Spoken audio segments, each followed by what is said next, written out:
जय नमस्कार दोस्तों, आप सभी का स्वागत है हमारे यूट्यूब चैनल रैपिड स्टडी में। तो आरआरबी एनटीपीसी 2025 के सेट नंबर 10 का हम सुपरफास्ट रिवीजन करेंगे।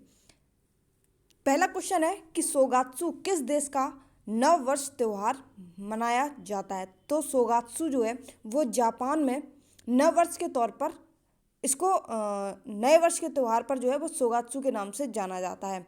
ब्राज़ील की बात कर लेते हैं तो एनो नोव जो है वो ब्राज़ील में नव वर्ष के रूप में जाना जाता है। ठीक है, नवरोज जो कि पारसी नव वर्ष के रूप में जाना जाता है, 20 या 21 मार्च को पारसी त्यौहार जो है वो मनाया जाता है। चेटी चंद की बात कर लेते हैं, यह सिंधी नववर्ष माना जाता है। पोइला बैसाख जो कि बंगाली का है, बंगाली का नव वर्ष माना जाता है। पुंथडू ये तमिलनाडु का नया वर्ष माना जाता है। नवरेह, देखो नवरोज अलग है और नवरेह अलग है। ठीक है, जब नवरोज आएगा तो पारसी जाएगा और नवरेह आएगा तो ये कहाँ जाएगा, ये जम्मू कश्मीर में जाएगा। चेरा ओबा ये मणिपुर का नया वर्ष माना जाता है। विशु केरल का जो है, विशु बहुत ज़्यादा पूछा गया है अब तक। ठीक है, तो केरल का जो नया वर्ष है वो क्या माना जाता है, विशु। महाराष्ट्र का क्या है, तो गुड़ी पड़वा, आप सभी ने सुना होगा। तो महाराष्ट्र जो है उसके नव वर्ष को क्या कहते हैं, तो गुड़ी पड़वा के नाम से जानते हैं। तमिलनाडु का पुंथडू भी बहुत ज़्यादा पूछा जाता है। चेंजिंग इंडिया नामक पुस्तक जो है वो किसके कार्यों का वर्णन किया गया है, किसके किसके कार्यों का वर्णन किया गया है चेंजिंग इंडिया में। तो ये मनमोहन सिंह जो कि इनके कार्यों का वर्णन जो है वो चेंजिंग इंडिया में किया गया है। ठीक है, जो कि आर्थिक सुधार से संबंधित थे। कब, और ये वित्त मंत्री भी रहे हैं 1991 से 1996 तक। डॉक्टर मनमोहन सिंह भारत के प्रधानमंत्री भी रहे हैं 10 वर्ष तक। इन्होंने जो है वो पीएम के पद पर रहे हैं 2004 से लेके 2014 तक। पद्म विभूषण भी इनको मिला है 1987 में। अंकटाड की बात कर लेते हैं, अंकटाड में भी इन्होंने कार्य किया है 1966 से 1969 तक। और आरबीआई के गवर्नर भी रहे हैं 82 से 85 तक। तो डॉक्टर मनमोहन सिंह जो है वो आरबीआई के गवर्नर भी रहे हैं, भारत के पीएम भी रहे हैं। इसके अलावा इन्होंने आर्थिक सुधार और वित्त मंत्री भी रहे हैं, पद्म विभूषण भी मिला है। ठीक है, अंकटाड में भी काम किया है। प्रणब मुखर्जी की बुक कौन सी है, तो द कॉलिएशन ईयर जो है ये प्रणब मुखर्जी की पुस्तक है। नरेंद्र मोदी की पुस्तक जो है, जो वर्तमान समय में प्रधानमंत्री हैं, इनकी पुस्तकें बहुत ज़्यादा इंपॉर्टेंट हैं। Adobe of love, exam warrior जो अपने टाइम पे बहुत ज़्यादा फेमस रही है। सोशल हारमोनी, एग्जाम वॉरियर और एडोब ऑफ लव, ये किनके हैं, ये नरेंद्र मोदी जी की हैं। माई कंट्री माई लाइफ ये किसकी है, ये है लाल कृष्ण आडवाणी की। लाल सलाम किसकी है, तो स्मृति ईरानी की है। इंटरनल इंडिया किनकी है, तो इंदिरा गांधी। इंटरनल इंडिया ई। ठीक है, शरद पवार की कौन सी है, ऑन माई टर्म्स। कौन सी है, ऑन माई टर्म्स जो है वो शरद पवार की है। सीता राम येचुरी ये इनकी कौन सी पुस्तक है, तो पीपल स्ट्रगल जो है वो इनकी पुस्तक है। रामचंद्र गुहा की बात कर लेते हैं, तो इंडिया आफ्टर गांधी ये किसकी है, तो ये रामचंद्र गुहा की है। कपिल सिब्बल की बात कर लेते हैं, तो शेड ऑफ ट्रुथ, सैडिस यानी कि जो छाया होती है, छाया ऑफ ट्रुथ, इस तरीके से आप जो है याद कर सकते हैं किसकी, कपिल सिब्बल की। सुमित्रा महाजन की बात कर लेते हैं, तो मातोश्री इनकी पुस्तक है। आगे चलते हैं अगले क्वेश्चन पर। भारत के कृषि एवं किसान कल्याण मंत्रालय ने प्रतिवर्ष राष्ट्रीय महिला किसान दिवस, इम्पॉर्टेंट है, राष्ट्रीय महिला किसान दिवस ये कब मनाना शुरू हुआ है, तो ये 15 अक्टूबर को मनाना शुरू हुआ है। और किसके द्वारा किसने इसको मतलब मनाने के लिए घोषणा की है, तो कृषि एवं कृषि कल्याण मंत्रालय के द्वारा इसको मनाने की घोषणा हुई है। राष्ट्रीय महिला किसान दिवस है, कब, 15 अक्टूबर को। महिला दिवस कब मनाया जाता है राष्ट्रीय, तो 13 फरवरी को मनाया जाता है राष्ट्रीय महिला दिवस। और इंटरनेशनल महिला दिवस तो 8 मार्च को मनाया जाता है। बालिका दिवस की बात कर लेते हैं, राष्ट्रीय तो 24 जनवरी को, और यहीं पर इंटरनेशनल बालिका दिवस की बात कर लेते हैं तो 11 अक्टूबर को। मेंस दिवस की बात कर लेते हैं तो ये 19 नवंबर को मनाया जाता है, इंटरनेशनल मेंस दिवस। ठीक है, शौचालय दिवस भी इसी दिन मनाया जाता है 19 नवंबर को। दादा साहेब फाल्के अवार्ड की बात कर लेते हैं, तो कौन से प्रसिद्ध हस्तियों को उनके उल्लेखनीय योगदान के लिए प्रदान किया जाता है और जो कि सर्वोच्च पुरस्कार है। दादा साहेब फाल्के अवार्ड जो कि अपने फिल्म इंडस्ट्री में सबसे बड़ा अवार्ड माना जाता है, और ये किस में दिया जाता है, तो सिनेमा के क्षेत्र में दिया जाता है।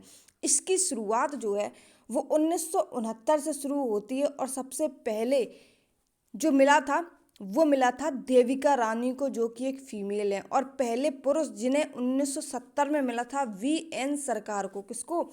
वी.एन. सरकार को 1970 में मिला। 1969 में देविका रानी को मिला था, फर्स्ट फीमेल थी। पहला मरणोपरांत किसको मिला था, तो पृथ्वीराज कपूर को जो है दादा साहेब फाल्के अवार्ड से सम्मानित किया गया था। इसमें क्या मिलता है, तो देखो एक शॉल मिलती है, एक स्वर्ण कमल मिलता है, और 10 लाख रुपए की जो राशि है वो दी जाती है। अभी कुछ टाइम पहले 2024 में किसको दादा साहेब फाल्के अवार्ड से सम्मानित किया गया है, तो मिथुन दास, जिनको हम मिथुन चक्रवर्ती के नाम से भी जानते हैं, इन्हें 54वां दादा साहेब फाल्के अवार्ड से सम्मानित किया गया था। ठीक है। यूएनओ के पहले महासचिव कौन थे, तो यूएनओ के पहले महासचिव जो कि नॉर्वे से संबंधित थे, उनका नाम था त्रिगवेली। क्या था? त्रिगवेली, जो कि 1946 से 1956 तक ये यूएनओ के महासचिव रहे। कौन? त्रिगवेली। पहले कार्यकारी महासचिव, देखो महासचिव अलग होते हैं, कार्यकारी जिन्हें सिर्फ कार्यभार संभाला मतलब दे दिया जाता है कार्यभार संभालने के लिए। ग्लैडविन जीव थे, जिन्होंने 1945 से 1946 तक काम किया था। फिर 46 में जो है वो महासचिव बना दिए जाते हैं, किसको? त्रिगवेली को, 46 से 56 तक।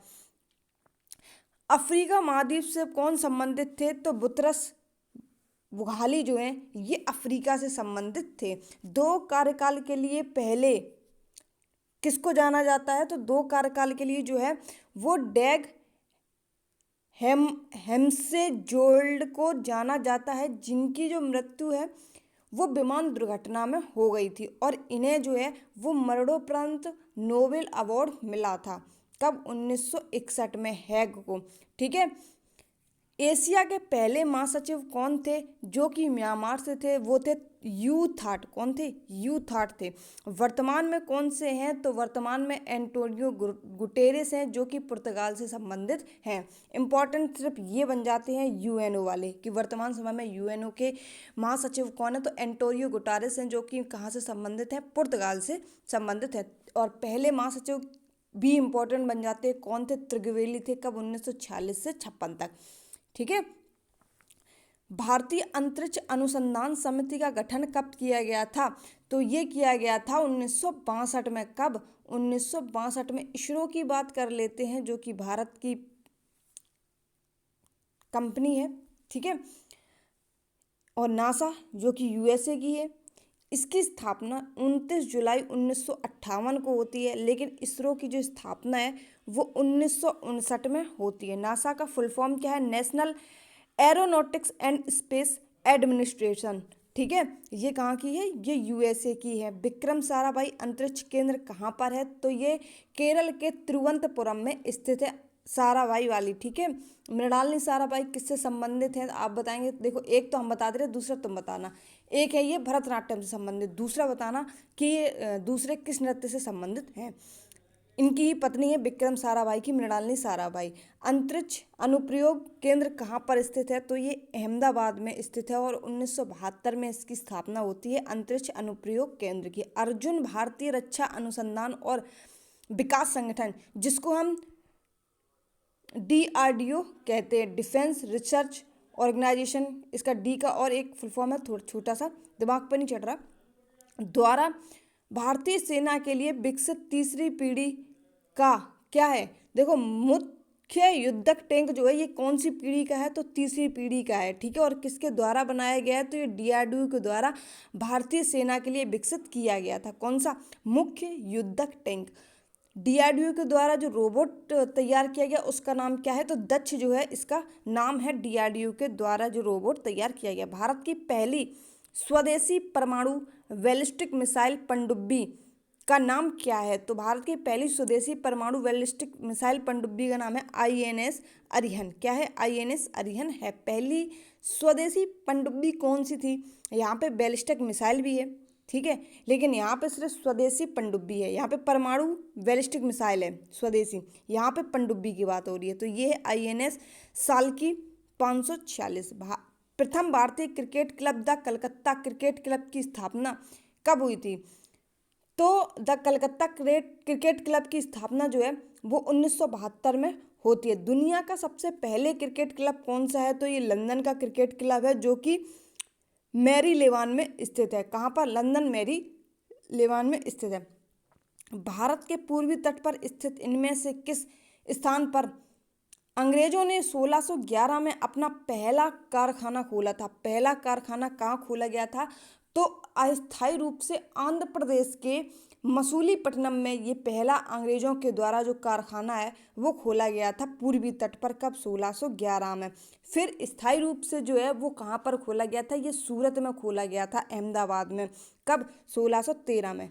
ठीक है। इसके बाद में फिर इन्होंने 1633 में बालासोर उड़ीसा में इन्होंने ये अपना दूसरा जो है, देखो ये तो अस्थायी हो गया था, ये स्थायी हुआ था सूरत वाला, और ये भी स्थायी था। ठीक है। कौन सा? बालासोर उड़ीसा वाला। एनिवेशंट की बात कर लेते हैं तो इन्होंने सेंट्रल हिंदू कॉलेज की स्थापना की, जिसे बाद में किसे सौंप दिया गया था? तो सेंट्रल हिंदू कॉलेज की स्थापना जो है एनिवेशंट के द्वारा की जाती है, बाद में इसे मदन मोहन मालवीय जी को बाद में सौंप दिया जाता है। एनिवेशंट के द्वारा जो कि थियोफिजिकल सोसाइटी से जुड़ी थी। कौन? एनिवेशंट। ठीक है। इसकी स्थापना जो है किसकी? थियोफिजिकल सोसाइटी की मैडम ब्लाटावस्की और कर्नल हेनरी के द्वारा जो है इसकी स्थापना होती है थियोफिजिकल सोसाइटी की, और इसका हेडक्वार्टर न्यूयॉर्क में बनता है 1875 में। और एनिवेशंट जो इसकी अध्यक्षता बनती है कब? 1907 में। कब? 1907 में एनिवेशंट जो है इसकी थियोफिजिकल, एक मिनट ना क्या कन्फर्म कर लें, हाँ 1907 में ही बनती है। फिर 1917 में जो है, एक बार इसको हम कंफर्म करके कमेंट बॉक्स में पिन कर देंगे 1907 है कि 1917 है। 1917 में ये कांग्रेस बनती है, कांग्रेस की अध्यक्ष बनती है कौन? एनिवेशंट। और अंतर्राष्ट्रीय मुख्यालय कहाँ है इसका? तो ये चेन्नई में, थियोफिजिकल सोसाइटी का। ठीक है। कांग्रेस की पहली महिला अध्यक्ष की बात कर लेते हैं तो ये सरोजनी नायडू थी। कब? 1925 में। कांग्रेस की INC की। 1915 में बनारस हिंदू विश्वविद्यालय बनाया, किसके द्वारा बनाया गया? तो ये मदन मोहन मालवीय के द्वारा बनाया गया था। ठीक है। पहला भाषण जो है वो किसने दिया था? तो महात्मा गांधी के द्वारा जो है वो पहला भाषण जो है तो दिया जाता है। कब? इसके उद्घाटन पर। ठीक है। और इसकी नींव किसने डाली थी? किसकी? बनारस हिंदू विश्वविद्यालय की 1915 में। तो ये हार्डिंग ने डाली थी। कब? 4 फरवरी 1916 को। ठीक है। मदन मोहन मालवीय के द्वारा की बात कर लेते हैं तो इन्हें महामना किसके द्वारा कहा गया था? तो रविंद्रनाथ टैगोर के द्वारा इन्हें महामना कहा गया था। इनके द्वारा एक न्यूज़पेपर आता है इंडिया यूनियन। कौन सा? Indian union. ठीक है। किसके द्वारा? मदन मोहन मालवीय के द्वारा। उस डच का नाम बताइए जिसने भारत में आधुनिक शिक्षा के संवर्धन में राजा राम मोहन राय की मदद की थी। तो डेविड हैरियर जो है इन्होंने राजा राम मोहन राय की मदद की थी आधुनिक शिक्षा के संवर्धन में। इन्हीं के द्वारा 1817 में हिंदू कॉलेज की स्थापना होती है। कहाँ पर? कलकत्ता में। इन्हीं की सहायता के द्वारा, डेविड हेयर के द्वारा। यंग बंगाल आंदोलन के जनक कौन थे पहले? तो ये थे डिरोजियो। कौन थे? डिरोजियो जो है वो यंग बंगाल आंदोलन के जनक थे। राजा राम मोहन राय की बात कर लेते हैं तो इनका जन्म जो है वो 1972 में होता है, और इनकी मृत्यु जो है वो 1833 में हो जाती है। कहाँ पर? इंग्लैंड में। और इंग्लैंड में ही इनकी समाधि बनी हुई है। आत्मीय सभा किसने बनाई थी? कब बनाई गई थी? तो ये आत्माराम पांडुरंग के द्वारा जो है वो 1815 में आत्मीय सभा बनाई जाती है। ब्रह्म समाज की स्थापना जो है वो 1828 में ब्रह्म समाज की स्थापना होती है। ठीक है। पहली पुस्तक कौन सी थी? तो पहली पुस्तक जो है वो थी तुहफत उल मुहाउद्दीन। पहला बंगाली अखबार कौन था? तो संवाद कौमुदी 1821 में ये संवाद कौमुदी आता है। बहुत ज़्यादा आपने पूछा ये बंगाली अखबार था। पहला फारसी अखबार कब आता है? मिरात उल आता है 1822 में। वेदांत कॉलेज की स्थापना कब होती है? तो 1825 में वेदांत कॉलेज की स्थापना होती है और 1829 में सती प्रथा का अंत हो जाता है, जिसमें विलियम बेंटिक की अहम भूमिका रही है। ठीक है। भारत में देसी भाषा प्रेस अधिनियम किसने पेश किया था? तो ये लिटन के द्वारा जो है वो देसी भाषा प्रेस अधिनियम आता है। कब? 1876 से 1880 के बीच में। प्रथम दिल्ली दरबार कब लगता है? तो 1877 में प्रथम दिल्ली दरबार लगता है। वर्नाकुलर प्रेस एक्ट ये लिटन के ही कार्यकाल में आता है। कब? 1878 का एक्ट था और वापस इसको कब जाता है? 1882 में ये चला जाता है। ठीक है। ये लिटन नहीं थे इस टाइम, रिपन थे। कौन थे? रिपन थे 1880 के 84 के बीच में। ठीक है। और 84 के बीच में जो है ये वापस चला जाता है। और आता किसके कार्यकाल में है? तो ये लिटन के कार्यकाल में आता है वर्नाकुलर प्रेस एक्ट। ठीक है। और वापस किन के कार्यकाल में जाता है? रिपन के कार्यकाल में जाता है। सशस्त्र अधिनियम बनता किन के कार्यकाल में है? तो 1878 में लिटन के कार्यकाल में बनता है और वापस किसके कार्यकाल में चला जाता है? तो 1882 रिपन के कार्यकाल में जो है वो चला जाता है। रिपन का कार्यकाल कब से कब तक था? 1880 से 1884 के बीच में था। इल्बर्ट बिल जो कि 1883 में आता है, ये किसके कार्यकाल में आता है? तो रिपन के कार्यकाल में आता है। और प्रथम कारखाना अधिनियम भी 1881 में आता है, ये भी किसके कार्यकाल में? तो रिपन के कार्यकाल में आता है। यूरोपीय मुकदमा भी इन्हीं के कार्यकाल में आता है, जो इल्बर्ट बिल था इसमें। और भारतीय जज सुन सकेंगे, ये इल्बर्ट बिल में दो चीज़ें लिखी थी। क्या? यूरोपीय मुकदमा और भारतीय जज भी इसको सुन सकेंगे। ठीक है। रिपन की बात कर लेते हैं। तो पहली नियमित जनगणना जो कि 1881 में होती है और वैसे जनगणना 1872 में लॉर्ड मेयो के द्वारा होती है। ठीक है। प्रत्येक 10 वर्ष के बाद जो है वो जनगणना कराई जाती है। स्थानीय सुशासन का जनक भी रिपन को कहा जाता है और हंटर कमीशन 1882 में भी रिपन के कार्यकाल में ही बनता है। राज्यों की परिषद जिसको हम राज्यसभा कहते हैं, पहली बार कब गठित की गई थी? तो राज्यसभा जो है वो 3 अप्रैल 1952 को गठित की जाती है, जिसका पहला सत्र जो है वो 13 मई 1952 को होता है। ठीक है। राज्यसभा को नाम कब दिया गया था? तो 23 अगस्त 1954 को इसको नाम दिया गया था। पहली बार गठित कब होती है? 1952 में। पहला सत्र कब होता है? और 13 मई 1952 को। राज्यसभा नाम कब दिया गया था? 23 अगस्त 1954 को राज्यसभा नाम दिया गया था। पहले नाम क्या था? तो काउंसिल ऑफ स्टेट नाम था। किसका? राज्यसभा का। पूछा जाए राज्यसभा का पहला राज्यसभा से पहले उसका नाम क्या था? तो काउंसिल ऑफ स्टेट था। ये कब बदला गया है? तो 23 अगस्त 1954 को इसको नाम बदला गया है। पहले राज्यसभा के सभापति कौन थे? तो डॉक्टर सर्वपल्ली राधाकृष्णन थे। और पहले उपसभापति कौन थे? तो कृष्णमूर्ति राव जो हैं वो पहले उपसभापति थे। कौन दूसरी लोकसभा के अध्यक्ष थे? तो एम अनंत सेनम अयंगर जो हैं वो पहले डिप्टी स्पीकर रहे हैं लोकसभा के। पहले कौन रहे हैं? तो ये पहले जो हैं वो जीवी मावलंकर रहे हैं। किसके? लोकसभा के। ठीक है। लोकसभा के अध्यक्ष पहले जीवी मावलंकर रहे हैं और पहले ये रहे हैं, दूसरे ये रहे हैं अध्यक्ष। ठीक है। जो कि पहले डिप्टी स्पीकर भी किनको चुना गया है? तो एम अयंगर को चुना गया है। सबसे छोटा कार्यकाल किनका रहा है लोकसभा में अध्यक्ष के रूप में? तो बलीराम भगत का रहा है। सबसे युवा कौन रहे हैं? तो JMC बाल योगी रहे हैं, जो कि पहले दलित रहे हैं। ठीक है। पहली महिला जो कि मीरा कुमार 2009 से 14 तक अध्यक्ष रही हैं लोकसभा की। दूसरी कौन महिला रही हैं? तो सुमित्रा महाजन जो है वो लोकसभा की दूसरी महिला अध्यक्ष रही हैं। पहली मीरा कुमार रही हैं, दूसरी सुमित्रा महाजन रही हैं। भारतीय संविधान का कौन सा अनुच्छेद राष्ट्रपति को सूचना आदि प्रस्तुत करने के संबंध में प्रधानमंत्री के कर्तव्यों से संबंधित है? तो कौन सा है? आर्टिकल 78 है। मंत्रिपरिषद जो है इसका गठन कौन करता है? तो आर्टिकल 74 मंत्रिपरिषद का गठन करता है। 75 में क्या है? PM है। कौन है? PM है, जिनकी नियुक्ति किसके द्वारा होगी? तो राष्ट्रपति के द्वारा इनकी नियुक्ति की जाएगी। आर्टिकल 75 का एक जो ए भाग है वो ये कहता है कि मंत्रिपरिषद जो है इसमें लोकसभा के 15% से अधिक पर्सन नहीं होंगे। 75 के दूसरे में क्या है कि मंत्रिपरिषद जो है वो राष्ट्रपति के प्रसाद पर्यंत काम करेगा। ठीक है। 75 का सी क्या कहता है कि लोकसभा के प्रति सामूहिक जिम्मेदारी होगी। ठीक है, समस्त कार्य जो है वो भारत सरकार के द्वारा होंगे।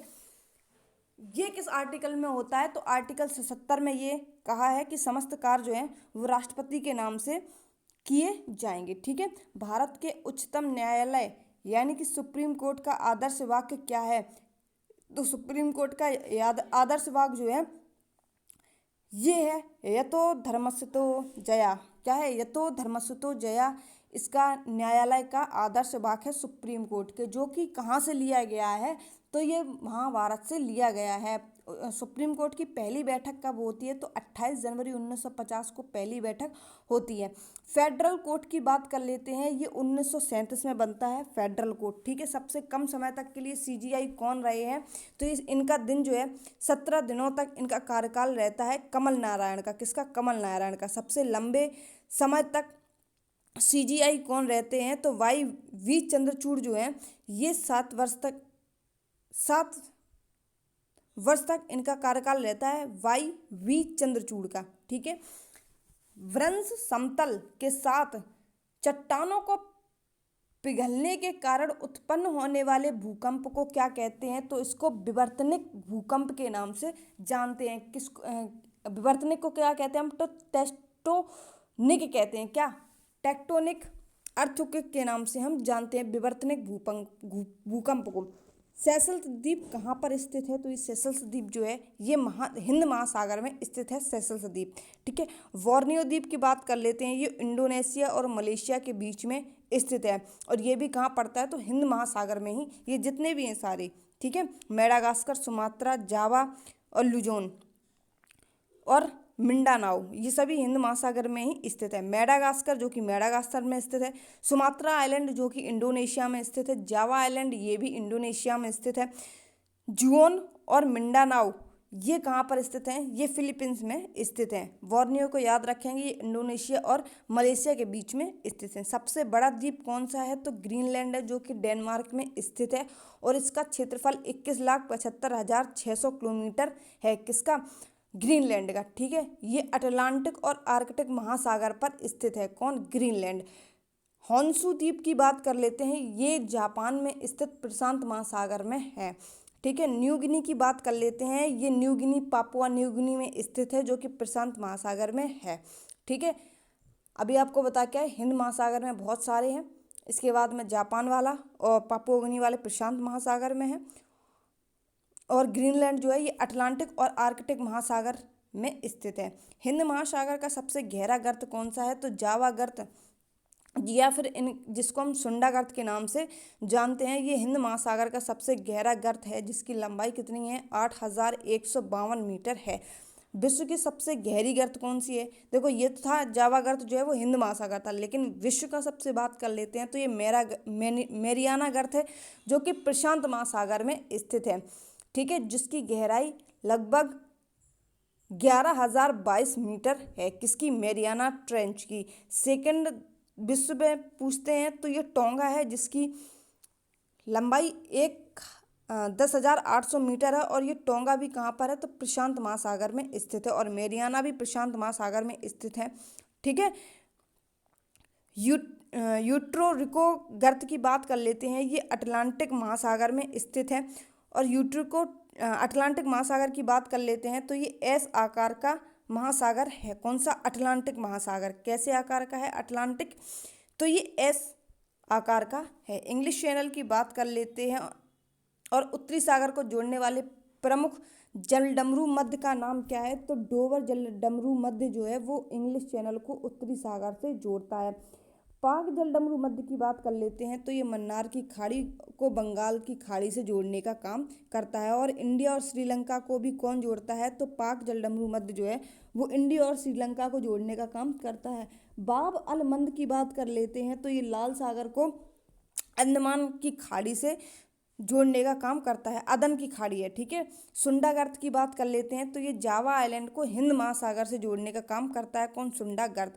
जिब्राल्टर की संधि की बात कर लेते हैं। जिब्राल्टर जो है जल डमरू मध्य, ठीक है, ये भूमध्य सागर को अटलांटिक महासागर से जोड़ने का काम करता है। अभी बताया अटलांटिक महासागर जो कि एस शेप के आकार में बना हुआ है। क्वेश्चन पूछा जाता है मुद्रास्फीति से निपटने के लिए आरबीआई द्वारा कौन से उपाय अपनाए जाने की संभावना है? तो रेपो दर में वृद्धि जो है ये होती है। अभी क्वेश्चन आरपीएफ में पूछा गया था कि जो 2024 में आरबीआई की दर कितनी रही है, तो वो थी 7.5 और हम लगा के चले आए 6.5। जबकि बहुत बार ये क्वेश्चन पढ़ा था हमने, वहाँ पे इतना कन्फ्यूज़न हो जाता है कि क्वेश्चन आता हुआ गलत होता है। कम से कम 6 से 7 क्वेश्चन ऐसे थे जो आते हुए कन्फ्यूज़न में गलत हुए, बस कि दो ऑप्शन जो है उनमें गलत हो गए, और जिससे मेरा स्कोर जो है वो काफ़ी कम हो गया है। हालांकि लग तो नहीं रहा कि फाइनल तक जाएंगे, लेकिन इतना है कि फिजिकल के लिए इनाम आ सकता है, ठीक है। वो भी अभी कुछ कंफर्म नहीं कि कितनी मेरिट जाए कितनी नहीं जाए। विजया बैंक और देना बैंक का विलय किस बैंक में हुआ है?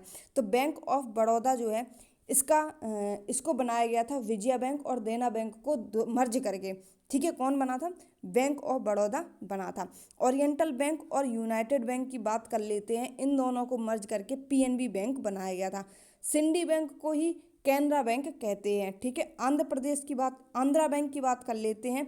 इसको यूनियन बैंक ऑफ इंडिया कहते हैं। आंध्रा की जो बैंक है इसको। भारत में 1770 में स्थापित पहले बैंक का नाम क्या था? तो बैंक ऑफ हिंदुस्तान जो है इसको सबसे पहले 1770 में हिंदुस्तान में स्थापित पहली बैंक के रूप में दर्जा दिया जाता है, लेकिन 1832 में इसको बंद कर दिया गया था, ठीक है। और जिसको हेडक्वार्टर कोलकाता में बनाया गया था बैंक ऑफ हिंदुस्तान को। फिर क्या हुआ था? 1806 में इसको बैंक ऑफ कोलकाता बना दिया गया और 1832 में तो ये बंदी हो जाती है, ठीक है। कौन? Bank of Kolkata, bank of Hindustan, ठीक है। कौन जनता के पास मौजूदा मुद्रा को दर्शाता है? तो मौजूदा मुद्रा को दर्शाने का काम क्या है? M1 जो है वो मौजूदा मुद्रा को दर्शाता है। इसमें क्या, इसका मतलब क्या है? तरलता ज़्यादा होती है। M2 क्या है? M2 होता है M1 प्लस डाकघर में बचत जो खाते होते हैं उनको M2 कहते हैं।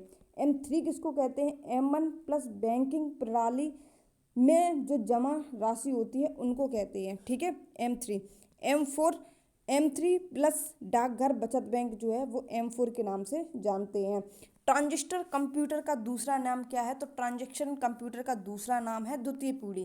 ट्रांजिस्टर द्वितीय पीढ़ी का कंप्यूटर कहलाता है, ठीक है। पहली पीढ़ी का कंप्यूटर क्या कहलाता है? तो वैक्यूम ट्यूब कहलाता है, जिसकी अवधि 1946 से 1959 तक होती है। थर्ड पीढ़ी के कंप्यूटर कौन से हैं? तो इंटीग्रेटेड सर्किट के नाम से जानते हैं, ठीक है, जिसमें कोबाल लैंग्वेज का यूज़ किया गया था थर्ड पीढ़ी में। फोर्थ पीढ़ी की बात कर लेते हैं तो VLSI के नाम से हम जानते हैं, वेरी लार्ज स्केल इंटीग्रेशन।